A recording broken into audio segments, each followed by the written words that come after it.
Jadi di rumahku tuh kita akhirnya kita paham gitu ya soal green. Aku sama suamiku ya, kan anakku cuma satu.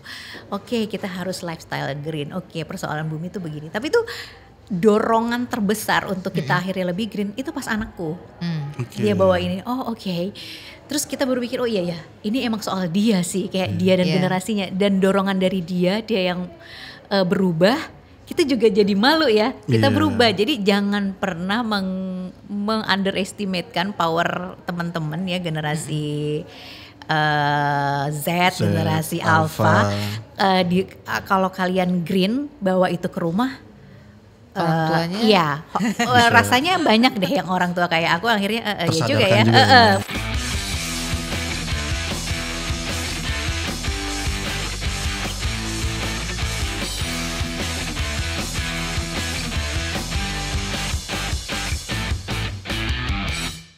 Oke, kita jumpa lagi di podcast Spotless, sebuah podcast lestari. Saya Malika. Kali ini Spotless di edisi khusus Green Press Community 2024. Ini kolaborasi SIAJ dan KBR Media. Saya juga nggak sendiri, ada Dava di sini. Dava ini salah satu co-hostnya hari ini. Dia yang memenangkan podcast terhan, ya kan Dava? Betul, Mbak. Tapi cerita dulu dong, Dava nih mahasiswa dari mana kah? Apa biar pada tahu dulu? Oh iya, sebelumnya perkenalkan, saya Dava. Saya merupakan lulusan dari Geologi Universitas Pertamina. Gitu. Ikutan podcast terhan ini iseng-iseng aja.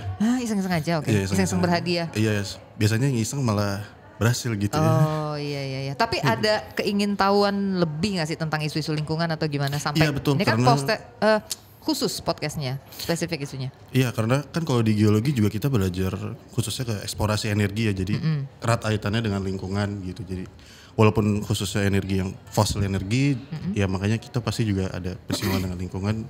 Pas dengar temanya mengenai lingkungan dan juga ada anak muda juga, jadi cukup tertarik gitu, Mbak. Oke, dan kita nggak cuma berdua karena ada Mbak Dewi Laila di sini. Halo. Hai. Salam kenal. Iya, salam kenal. Halo, Kita salam semuanya kenal, memang ini ya. Yang kenal paling kayak aku sama Mbak Dewi gitu. Terus kita baru kenal sama Dava. Jadi mungkin Dava nggak tahu banyak tentang Mbak Dewi. Mbak Dewi ini jurnalis ya backgroundnya. Jurnalis senior juga. Terus terakhir kali di lembaga yang banyak mendorong isu-isu lingkungan juga ya? Sekarang. Sekarang udah 6 tahun terakhir ini di INGO dan mungkin belum nyampe setahun sih di Earth Journalism Network. Nah itu programnya INGO-nya namanya Internews. Salah satu program kita Earth Journalism Network itu program yang khusus soal lingkungan. Nah tema kita hari ini sebenarnya nih ngomongin teman-temannya Dava sih, ya kan? Iya, Gimana betul. anak muda dan isu-isu lingkungan, ya Gen Z, Milenial juga. ya Gen Alpha sih sebenarnya yang mungkin Gen sekarang Alpha, juga udah mulai punya awareness juga sih, gitu ya. Kalau kita lihat, walaupun mungkin karena itu adalah sebuah tren gitu ya. Jadi mereka dapat juga karena mereka aktif di media sosial, jadi terpapar juga tuh isu itu. Tapi kita pengen ngobrol lebih jauh bahwa ketika itu jadi sebuah tren dan anak muda kemudian ikut membicarakan itu sampai Gen Alpha yang masih kecil-kecil ini, itu punya impact yang kayak gimana sih? Ada nggak sih perubahan yang terjadi benar-benar gitu ya? Nah itu sih yang mau kita bahas hari ini gitu. Tapi mungkin dipersilakan dulu kepada Dava nih. Oh iya, Mbak Dewi aja ya aku panggilnya, Mbak. Oh, kamu nanya? Kak Dewi ya, Kak Dewi. Kak Dewi. Kamu jadi diserang dua orang ini. Ya. Ya aku kan sempat kepoin LinkedIn-nya juga, Mbak. Ini. Ya, paling ini nggak update. Iya. Kurang lebih kalau nggak salah Mbak Dewi ini sudah 17 tahun ya, Mbak, di Itu industri. kan nggak update ya. Oke. Ya mungkin kurang lebih benar, 17 tahun di industri apa namanya Media. media, televisi dan juga radio. Dan mungkin bisa cerita juga ya apa namanya sebenarnya dampaknya sebesar apa sih media dan juga sekarang mungkin media digital seperti KBR ini juga perannya dalam kepedulian lingkungan khususnya di kawasan anak muda kayak gitu. Iya, Mbak. Iya ini tadi aku habis Kayaknya dari- harus lebih dekat nih dengan mikrofon. Mungkin majuin aja. Ya. Gini ya. Oke. Tadi aku habis dari sesi yang ngebahas ini juga. Jadi aku juga ngobrol sama teman-teman SIAJ juga sering kan, tadi juga baru ngobrol di kedai Cikini.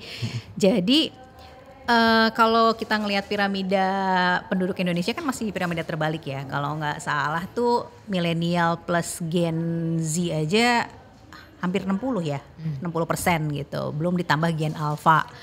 Jadi sebenarnya lebih banyak mereka ketimbang yang generasi X, baby boomers gitu ya. Dan kalau dari baca laporannya KBR kemarin, final reportnya itu lingkungan adalah isu kelima yang juga yang paling diminati oleh Gen Z. Confirm nggak? Confirm, ya karena Iya, itu juga betul. dari hasil penelitian kan yang di reportnya itu. Dan aku juga baca-baca emang gitu. Jadi sebenarnya anak muda kita tuh sangat peduli sama lingkungan. Nah, apa namanya? Kenapa dan media itu tadi baru dibahas kan, ada banyak yang nanya gimana nih biar isu-isu biar kita dapat media kita dapat funding kan aku lembaga funding ya. Dapat grant dari EJN gitu ya. Gimana kalau liputan kita tentang lingkungan itu bisa dapat grant gitu ya. Salah satunya adalah harus bisa membuat packaging yang disukai sama anak-anak muda gitu. Nah problemnya ada lebih banyak ya rasanya ya. Lebih banyak media yang tidak paham bagaimana me-reach out teman-temannya Dava.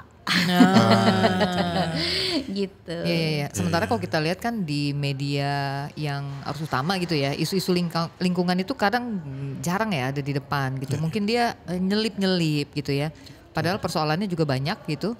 Terus untuk liputan isu lingkungan itu kan memang berbiaya mahal ya. Makanya mungkin ada muncul gimana caranya kita bisa dapat bantuan pembiayaan untuk bisa liputan dan segala macam. Dan ternyata tapi yang mungkin bukan liputan yang semacam itu ya, yang mungkin bisa mendapat pendanaan ya. Ada juga sebenarnya beberapa aku ini ya belum lihat kalau di EJN tapi di beberapa proyekku yang lain. Tapi bukan lingkungan ya. Aku bisa fight tuh kalau misalnya isunya penting banget tapi ternyata kita sebenarnya bisanya ngasihnya 20 juta tapi ini butuhnya 100 juta. Aku bisa ngomong bahwa kita bahwa untuk peliputan ini memang butuh 100 juta. Jadi mungkin aku juga nyari celah nih EJN. Aku kan juga baru ya. Jadi lagi lihat-lihat mungkin kalau untuk isu-isu khusus pengen juga cari celah.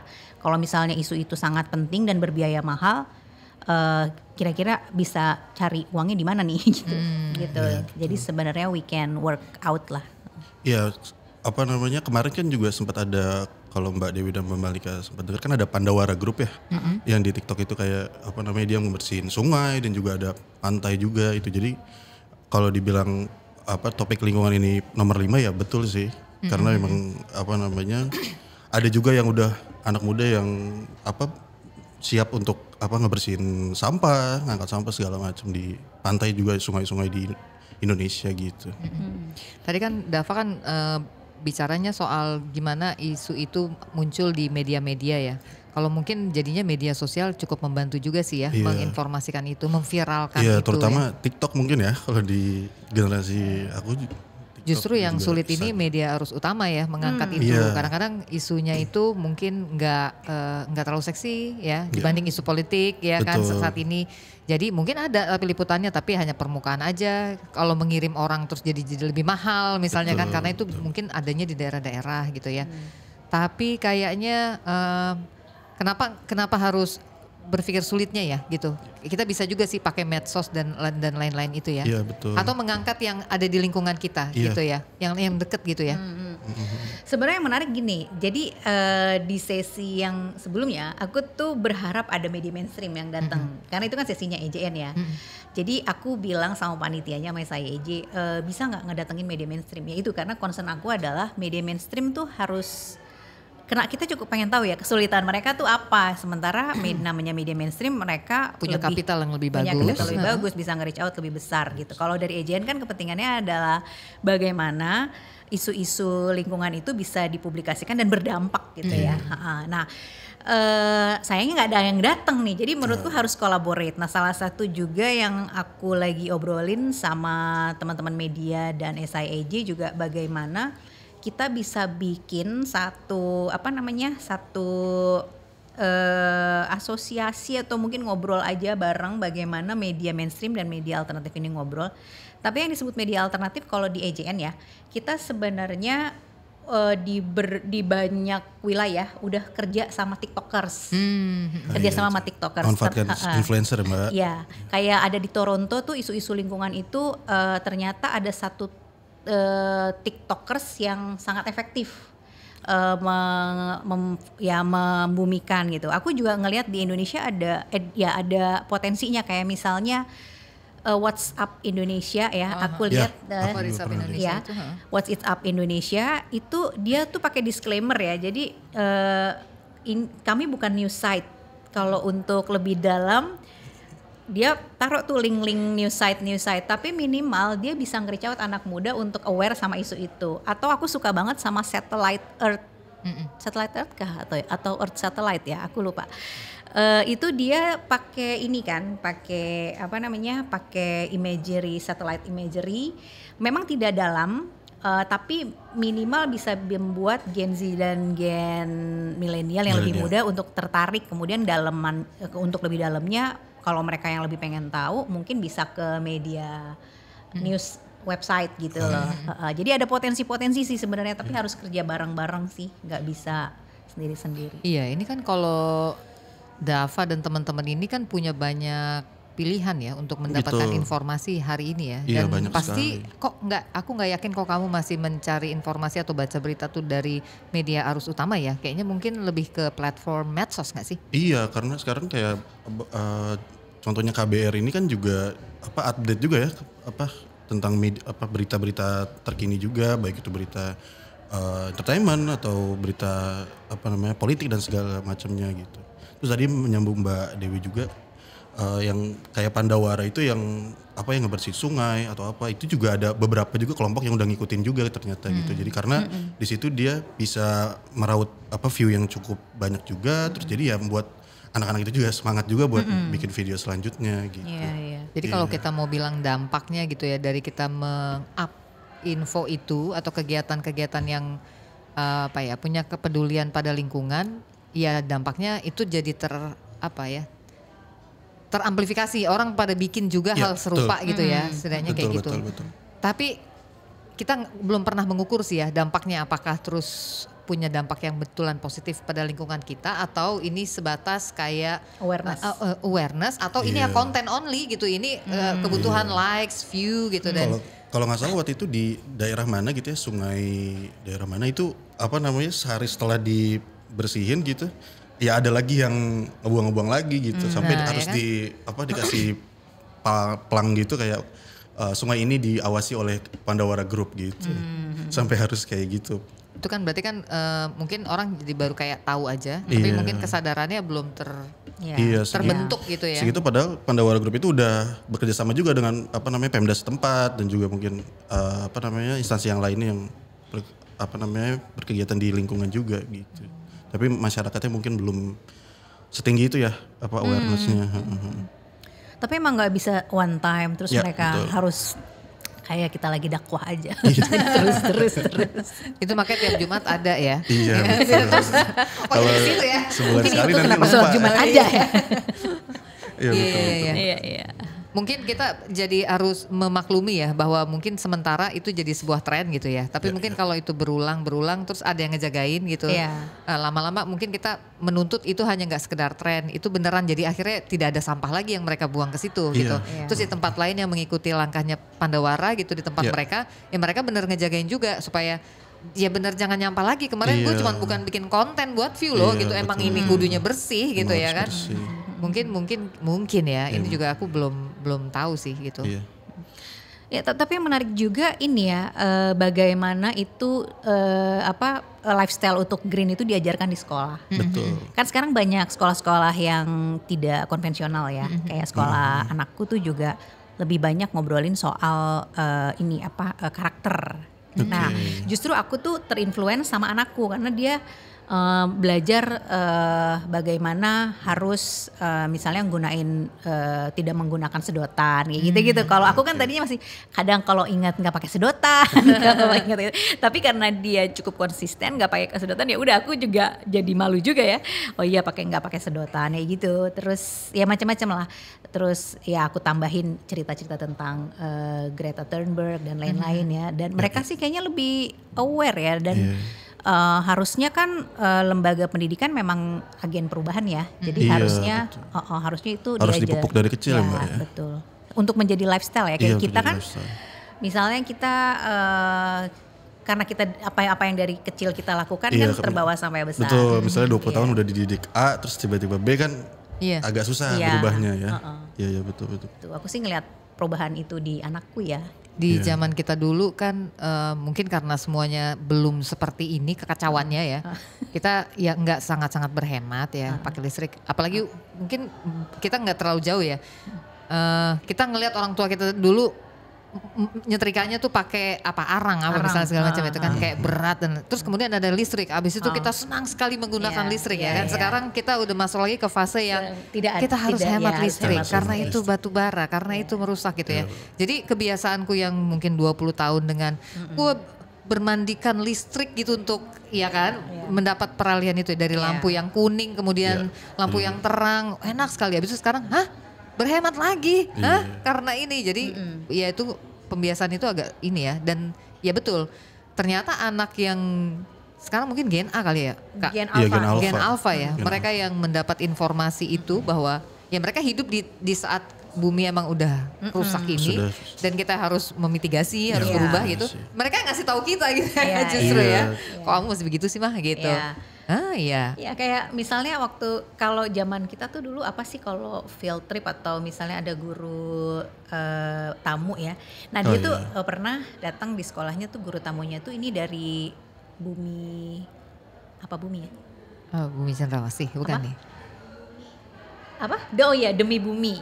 Oh. Nah, jadi Demi Bumi itu adalah gerakan yang dia itu membuat orang-orang kalau misalnya bisa pakai sesuatu dari alam, kenapa harus yang pabrikan gitu. Pabrikan. Misalnya kayak nyuci piring, sabunnya tuh dari buah apa gitu, aku lupa ya. Jadi nggak dari sabun. Nah, itu ternyata sangat nempel banget di anakku. Jadi kita sponsnya tuh dari apa tuh ya, sponsnya? Coba dari apa, Dek? Dari apa, Dek? Ini kita tarik jadi narsum juga nih. Iya, berempat aja Mbak. Dari apa? Pohon apa tuh namanya? Si bajunya pakai lerak nih jangan-jangan. Hah? Bisa didaur ulang Ya jangan oke ya, baju. pokoknya ya mendaur ulang, Iya. mendaur ulang, terus kemudian sabunnya juga. Jadi di rumahku tuh udah ganti gara-gara dia. Oh, tapi kan untuk mencari itu, ya kan? Walaupun misalnya kita tahu nggak gampang. ya. betul, Ketika, betul, nah betul. ini problemnya. Ketika itu adalah sebuah tren, misalnya untuk berubah menjadi Suatu lebih baik hidup mungkin ya. ramah terhadap Lebih lingkungan. lingkungan. Lalu kita punya awareness, sudah nih, punya kesadaran. Oke, kita mau beralih nih. Lalu kita mencari dong kan penggantinya. Iya, segala. pengganti. Nah itu nggak gampang ditemukan. Pasti ada Nah, tantangan baru lagi. Si aku nggak apa-apa Nah, ya itu nyebut membuat brandnya kita ya. jadi mundur. Iya sih. Nah, si Demi Bumi itu punya dia tadinya aku pikir dia jualan di website. Ternyata dia sudah mengikuti perkembangan zaman. Dia punya di Tokopedia, ada juga ya di marketplace. Cuma memang harganya Nah wow. itu lagi kemudian yang kedua, harga. Nah Iya ya, kan, karena kosnya kadang yang ramah lingkungan Lebih lebih mahal mahal. dibandingin yang kita biasa ini. Benar. ada banyak Iya, tantangan ya untuk tantangannya kemudian terus ini untuk mundur green, lagi ya. Mundur lagi. Ya Iya, itu iya. tadi ya mungkin, tapi mungkin ngakalinnya gimana tuh supaya bisa tetap konsisten ya kali ya. Jadi kan Itu, nggak sebagai konsisten. pelaku ya, sebagai pelaku. Biar tetap setidaknya istiqomah. mencoba ya, Iya, ya biar betul. tetap istiqomah tuh gimana Tetap coba. istiqomah gimana, Mbak? Aku ini ngelihat di marketplace tadi Oke. yang kira-kira menurutku harganya bisa affordable, Ya. aku beli. Tapi yang enggak aku beri pengertian pada dia. Kenapa kita tidak? Yang itu next ya, Nak. Ya, itu yang next ya. penting gitu lah. Harus mensiasati juga berarti ya, Mbak. harus ya. mensiasati juga. Jadi betul. kayak gitu sih. Tapi yang paling sulit tuh yang di bagian mana ya? Yang ketika kita mau ganti ya. Ini kan kita utamanya misalnya listrik ya. Listrik tuh nggak mungkin nggak kita ini Betul. ya. listrik tuh juga susah, Nong. Jadi sorry. Jadi, Iya, iya. manggilnya apa di sini? Nong, Malika sama aja sih. Sama aja kan. Nah jadi kita pernah, aku sama suamiku bercita-cita mengganti menjadi panel. panel surya. Ternyata kita waktu itu udah cari gitu harganya. Ternyata ya bisa sih kita beli ya untuk awal. Tapi ternyata pas nanya-nanya sama orang yang udah pernah pakai, itu tuh nggak ada yang awet. 3 tahun ganti. Bahkan ada yang depan rumah kita setahun tuh udah rusak. Durability-nya berarti. Iya, jadi kita langsung mikir kan, aduh nih kalau beli rusak lumayan juga nih karena awalnya juga udah mahal banget kan gitu. Nah, akhirnya minimal aku mengganti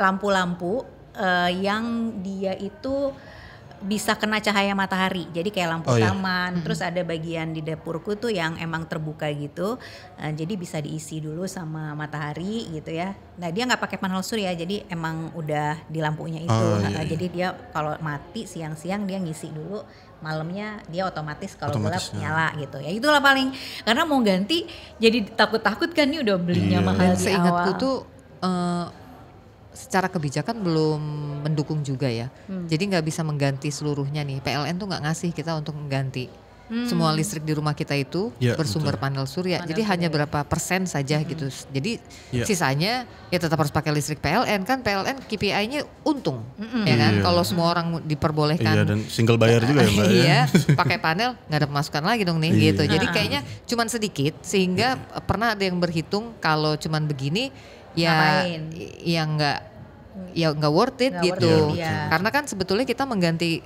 ke panel surya itu kita investasinya gede, tapi kemudian kan harapannya kita tidak membeli lagi nih gitu listrik lagi. Jadi udah berkelanjutan di situ aja. Cuman nah ya pemerintah dan PLN nggak gitu pikirnya, nggak sama kayak kita. Jadi kayaknya belum bisa sepenuhnya gitu. Selain juga ya tadi ya ternyata alatnya nggak ini. Aku dengernya gitu kan dari yang aku kenal. Jadi ya itu kalau alatnya rusak itu ada servis atau harus ya beli lagi?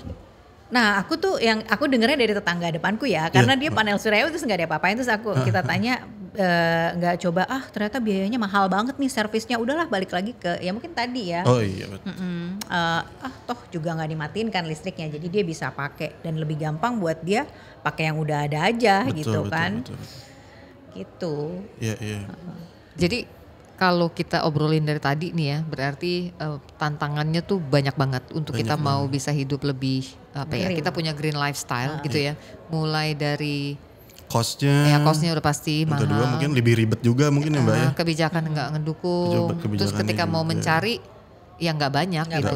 Nggak kayak kita mau keluar ke warung terus barangnya dapet gitu kan. Iya betul. Ya kan sabun apa segala macamnya kan banyak nih kalau kita kehabisan. Nah kalau ini enggak, mesti nyari dulu di Tokopedia. Terus ini mungkin juga kita ada pertanyaan kayak ini beneran bener nggak sih barangnya? Apalagi atau kalau di kamar sih Mbak ya. ini homemade misalnya, terus nanti jatuh ke kulit gimana? Ada juga ya pemikiran kayak gitu. Aman nggak sih? Beneran bersih nggak sih? Gitu, misalnya kayak gitu-gitu itu juga mungkin jadi tantangan juga ya, membangun kepercayaan terhadap produk-produk yang diklaim green itu tadi atau ramah terhadap lingkungan. Apakah dia ramah mungkin, tapi kita pakai ke badan kita atau ke baju kita dan segala macam, ini betul membersihkan nggak? Seperti misalnya deterjen yang biasanya kita beli gitu yang berbusa itu, mungkin ini nggak berbusa gitu. Jadi ada banyak tantangan ya untuk bisa ke situ. Berbusanya juga sih. Oke, mungkin ada yang lain yang dialami ketika menjalankan pola-pola hidup. Atau mungkin di luar negeri Mbak, seperti apa kalau Mbak tahu? Kalau di Indonesia kan permasalahannya seperti itu misalnya contoh apa di sana masalahnya. jadi lebih mudah gitu. Mereka lebih Aku pernah tinggal di negara Eropa ya waktu sekolah. Tapi waktu itu kayaknya belum terlalu green amat ya. Tahun berapa Mbak kalau boleh tahu? 2022. Tapi yang aku share itu tahun 2010 ya, aku ke Korea Selatan. Dia udah mulai tuh penggunaan plastik. Pas kita ke supermarket pakai plastik yang dari singkong ya, dari singkong. Terus atau ditawarin nggak pakai plastik, jadi kita nggak pakai gitu kan. Terus aku gila, keren banget nih gitu kan. Dan tapi ternyata pas aku kerja di UN itu aku kerja di UN tuh 2018 itu baru mau dipasarkan oleh UN, dan ternyata itu nggak gampang di Indonesia ya, di Indonesia dan Timor Leste waktu itu. nggak gampang karena mahal kan, lebih mahal, Iya, nggak dan durable ininya quality-nya ketahanannya nggak terlalu ini, jadi nggak banyak toko-toko yang mau beralih waktu itu gitu. Emang awareness ini sih ya yang susah ya. Kayak misalnya aku di UN itu waktu itu salah satu proyekku soal renewable energy tapi untuk industri gitu. Jadi bagaimana industri-industri di Indonesia itu bisa mau mengubah sumber energi mereka dari yang tidak terbarukan menjadi terbarukan. Dari gitu fossil kan. fuel ke green energy. Ya, jadi kita mensuplai dari expertnya, mensuplai sebagian cost productionnya, itu pun susah banget membuat mereka mau gitu ya. Kalaupun mau, ketika udah selesai nih project supply-nya dari UN dan Kementerian Perindustrian waktu itu, belum tentu mereka mau terapin lagi. Kalau misalnya lebih murah secara cost production segala macam, mereka pasti balik lagi. Aku nggak tahu nih gimana mereka sekarang yang kemarin kita udah kerjasama gitu ya. Dan itu kebanyakan ya. Dari yang kita kerjasama itu industri yang mau menggunakan itu industri kecil kayak perhotelan, losmen gitu, yang industri besar kayak ya yang terkenal itu rata-rata pada nggak mau. Jadi cuma ada satu industri tekstil di Bandung yang mau mencoba program kita waktu itu. Dan itu pun ini project ya. Setelah itu kita nggak tahu lagi mereka akan tetap lanjut atau enggak ya. Iya, betul. Karena waktu itu aku udah nggak di UN ya, gitu. jadi aku nggak tahu. Berarti transisi energi juga sulit juga diterimanya ya Mbak ya di industri-industri besar. Susah, itu tantangan juga sih. Kalau Mbak sendiri punya ini nggak, maksudnya kalau pemerintah Indonesia tuh seperti apa sih melihatnya ke transisi energi? Karena tadi kan diomongin mau coba beralih dari fossil fuel ke aku nggak ya. energi. Ini susah pertanyaan. Tapi kalau kita lihat dari hasil COP ya, kemarin kan banyak yang jadi delegasi kita tuh Pak Hasim ya. Itu kan dari itu aja kita bisa lihat mindset berpikirnya tidak ada program-program yang apa sih yang mau direncanakan pemerintah untuk mengurangi emisi karbon, tapi lebih kepada kerjasama untuk pembiayaan. Jadi itu kayak dianggap ini sebagai bisnis gitu loh. Kalau nggak menguntungkan ya enggak. Nah dari situ aja udah agak mengecewakan ya. Mengecewakan, tapi memang memang realitanya mungkin seperti itu ya Mbak ya? Rasa-rasanya iya. Kesana tuh kok nyari pembiayaan ya. Jadi kalau gue nggak dibayain ya gue nggak mau mengubah, nggak mau berubah gitu ya. Iya benar. Berarti itu dianggap menjadi penyebab nomor 1 ya Mbak ya? Tapi juga soal ini sih, soal will, tapi sebelum will kan ngerti apa enggak dulu ya. Rasa-rasanya sih juga pengalamanku waktu itu ya. Waktu di UN kan kita banyak kerja sama, aduh ini nggak apa-apa ya, agak sama kementerian-kementerian. Nah, jadi mitra kerjaku tuh kebanyakan Kementerian Perindustrian, Kementerian Lingkungan Hidup, ya Kementerian Luar Negeri pasti, dalam negeri sama apa ya. Nah itu pertama nggak semuanya paham gitu isu lingkungan yang kita hadapin seperti apa gitu ya. Itu kayak mereka tinggal di planet lain atau gimana tuh? Nah itu aneh kan? Atau AFK aja Mbak ya? Iya. Sayangnya aku nggak bisa cerita di sini. Tapi intinya kita perlu waktu untuk membuat mereka paham kenapa misalnya UN perlu punya program ini gitu kan. Misalnya itu aja itu lama tuh negosiasinya lama, terus kenapa? Nah itu ngomongin kalau mereka udah paham will-nya, terus ngomongin pembiayaan masih panjang kan. Ya dari yang pernah aku alamin aja itu tuh kayak gila. Ini program itu untuk renewable energy itu 4 tahun loh untuk membuat mereka mau akhirnya jadi mau melakukan itu. Eksekusinya itu pun kita nggak tahu sustainability-nya ya seperti apa. Iya betul. Persiapannya, ngelobi dari kementeriannya sampai jadi program, terus ngelobi industrinya, wah panjang banget. Jadi aku kadang-kadang kalau ngebaca berita gitu ya dari COP ini kayak jauh banget ya dari apa yang terjadi di internasional sampai implementasinya gitu ya di kementerian kita tuh masih jauh. Dan COP ini udah COP ke berapa? 29.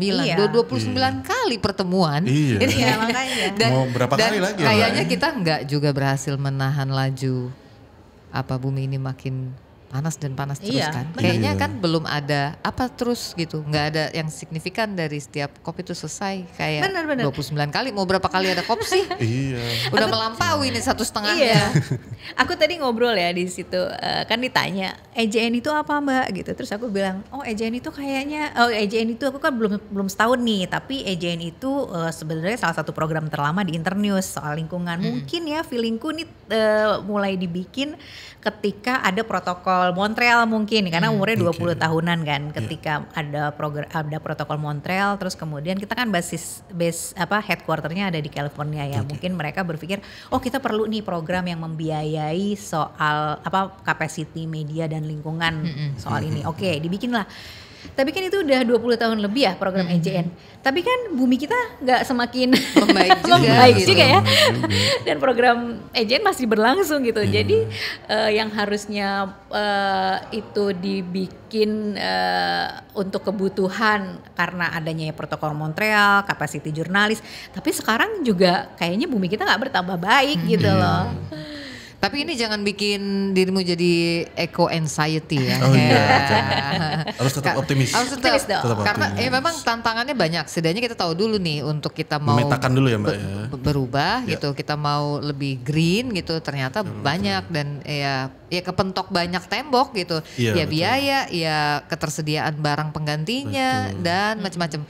Sampai nanti udah berkeluarga menghitung ya kan soal tagihan listrik mau beralih akhirnya ya Iya. mentok juga ya. Benar, Tapi bukan berarti kita stop kan gitu. Betul. Kita tetap harus jalan walaupun 20 tahun.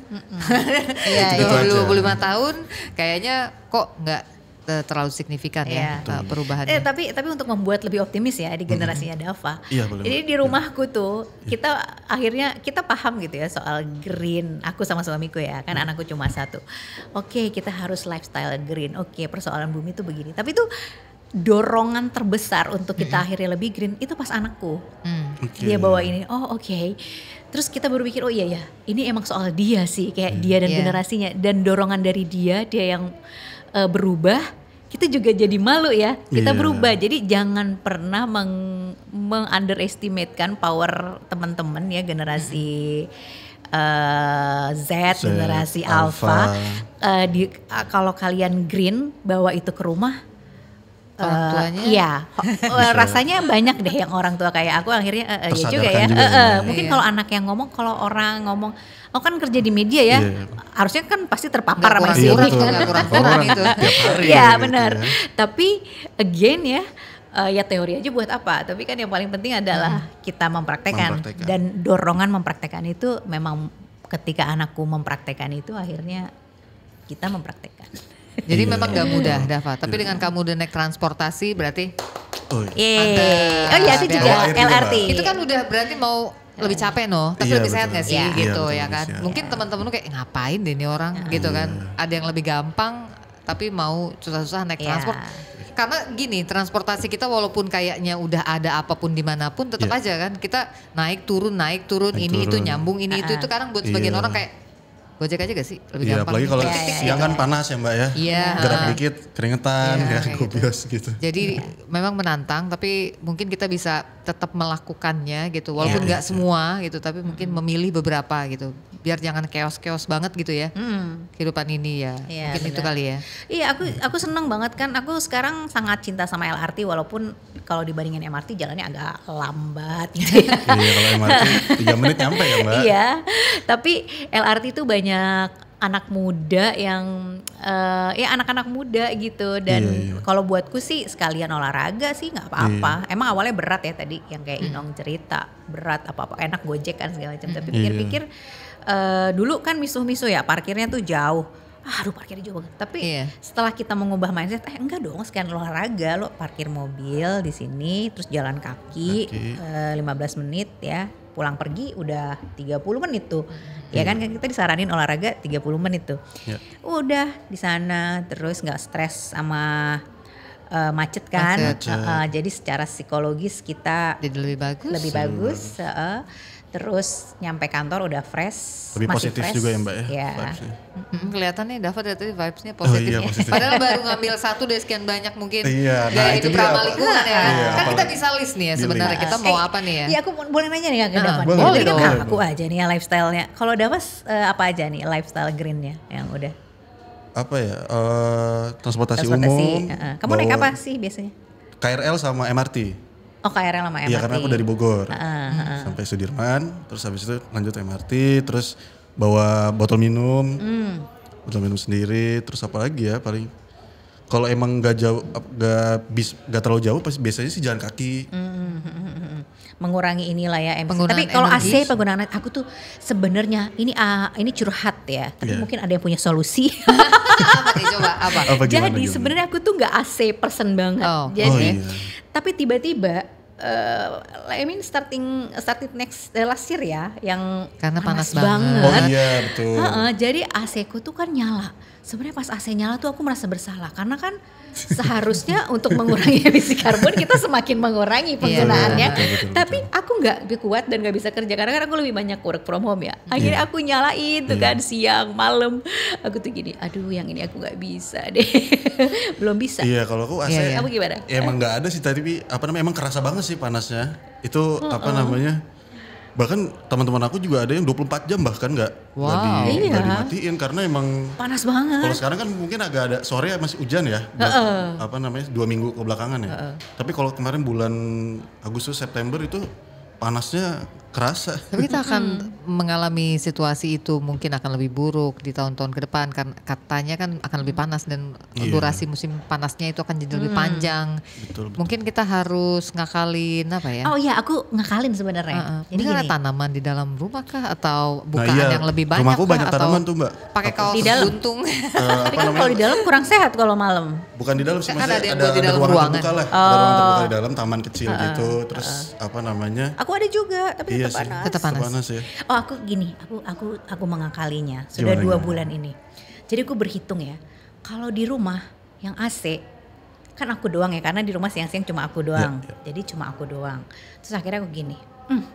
Kebetulan ada waralaba yang cuma jalan 30 menit dari rumah. Oke. Dan waralaba itu 24 jam. Waralaba makanan ya, makanan. Terus akhirnya aku mengganti. Yaudah deh, aku pagi-pagi jalan ke waralaba itu, kerja di situ. Aku pakai AC-nya dia kan, karena somehow dia tetap menghidupkan AC-nya Betul, dia nggak ada kan. orang.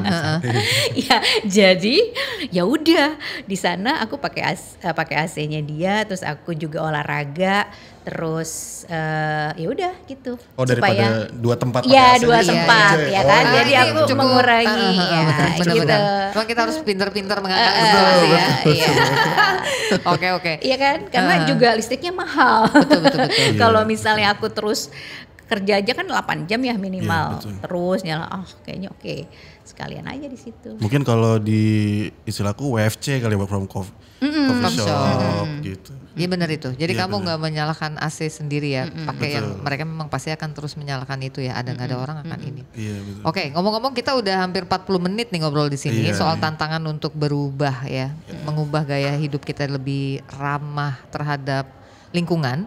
Yang ternyata setelah kita obrolin dari tadi itu nggak gampang, tapi Iya. bukan berarti nggak mungkin kita lakukan. Dari sekian banyak list, begini kalau kita cari gampang ya.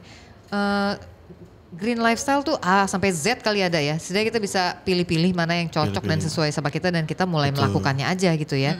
Dan ya udah ikutin aja prosesnya dan saling ngobrol kayak gini. Apa sih tantangan yang dihadapi, lu gimana ngakalinnya Iya. gitu ya. Gimana biar supaya bisa bisa konsisten. konsisten. Iya kan. Betul. Ini dapat ide lagi tadi kan, work from coffee shop, work Coffee shop, from ya. waralaba kayak gitu-gitu.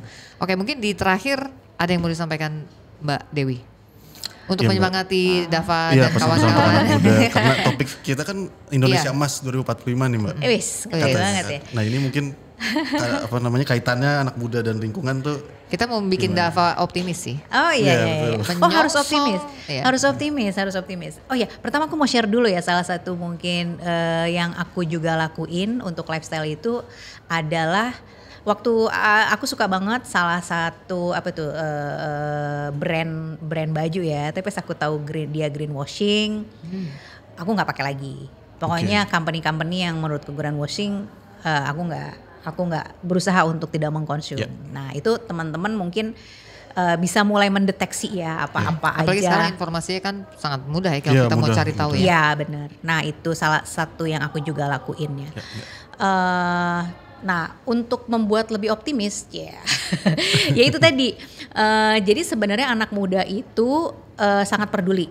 Ya. Dan kenapa anak muda itu peduli? Aku pernah baca di beberapa artikel ya karena memang ini soal masa depan teman-teman gitu kan. Iya betul. Walaupun katanya apa sih yang makanan apa yang 2100 itu akan punah apa segala macam masih jauh ya. Mungkin kita Iya. udah jadi apa gak tahu ya. Iya, tapi kan menuju ke sana masih jauh. Tapi nggak usah menuju ke sana. Tapi menurutku 2050 juga kita udah pasti kedampak. Iya. Betul, Sekarang betul, aja betul, udah betul. kan panas banget Iya, gitu. panas Nah banget. jadi sebenarnya ini adalah isu yang sangat berdampak dengan teman-teman dan teman-teman yang harus lebih proaktif. Satu. Terus kedua banyak media karena aku orang media dan aku mengamati soal media itu mulai banyak yang mengangkat isu lingkungan dan dimakan gitu loh quote-unquote sama anak muda. Jadi betul. dan media ini kita ngomonginnya nggak media mainstream aja ya, media Secara umum macam-macam ya. secara umum, ada sosial media, ada macam-macam. Itu semakin aware. Nah aku sih sangat optimis ya dengan awarenessnya yang semakin naik, maka akan ada banyak perubahan-perubahan yang diinisiasi sama anak-anak muda. Aku nih lagi nunggu nih sebenarnya. Sekarang aja tadi kamu bilang Pandawa gitu kan, Iya, Pandawa. anakku. Bahkan anakku tuh sebenarnya dia mau bikin sosial media khusus lingkungan kayak gitu ya. Iya. Tapi aku yakin bukan cuma anakku aja yang punya banyak. ide kayak gitu, Ide-ide pasti itu ya. banyak. Banyak. Nah, aku sih optimis ya, cukup optimis dengan dibandingin zamannya aku dulu, raise awareness-nya kan masih kurang. Sekarang lebih bagus, apalagi diajarkan di banyak sekolah. Iya. Nah harapannya ada banyak kegiatan-kegiatan yang muncul dari, karena kan mereka lebih apatis ya terhadap apatis secara politik ya menurutku. Jadi mereka tuh sangat tidak mengandalkan, beda sama kita kan kebijakan-kebijakan. Iya. Kalau Oh, mereka iya. kayaknya do it, Iya, lakukan aja. lakukan Do it on aja. yourself ya. Ya, do it. Nah, dan itu di beberapa tempat udah berimplikasi kayak tadi ya, sungai apa segala macam. Nah, itu menurutku efeknya domino. Jadi kalau mereka ngelihat akan bikin. Dan anak muda sekarang Gen Z itu sangat kreatif ya. Jadi menurutku kita nunggu aja. Aku sangat optimis ya, optimis bahwa mereka akan melakukan sesuatu. Soalnya kayak jamur gitu ya, bermunculan gitu. Semakin lama aku yakin semakin banyak. Efek domino ya Mbak ya. Efek domino. Jadi kalau ada ide nih anak muda langsung aja dibikin gitu. Oh, iya. Kalau kamu bikin dan sukses, temanmu lihat, mereka juga mau bikin. Iya, pasti dong. Sadarkan kita nih gitu. Jadi jangan berharap kita yang sadar sendiri, yang tua-tua ini ya kayak aku. Justru aku disadarkannya dari anakku gitu. Iya, betul. Jadi jangan tanya gimana caranya deh Dava. Kayaknya kamu akan menemukan caranya aja. Iya. Akan menemukan ilhamnya ya Mbak. Iya. ya. Terus langsung dikerjain aja gitu Iya, ya. Iya, mungkin ya. Dan apa kita harus kekuatannya, optimis. Dan heeh. cari teman ya, makin banyak kawan ya, makin Ya, banyak betul, kawan betul, ya, betul. yang sepaham untuk ngerjain itu. Oke. Terima kasih Mbak Dewi. Terima kasih. Sudah ngobrol di sini. Iya. Dava juga terima kasih Iya, Mbak. sudah nemenin kita di Spotless apa? Sebuah podcast lestari. Oke, sebuah podcast lestari. Kita dadah dulu sana Terima kasih semuanya. Dah.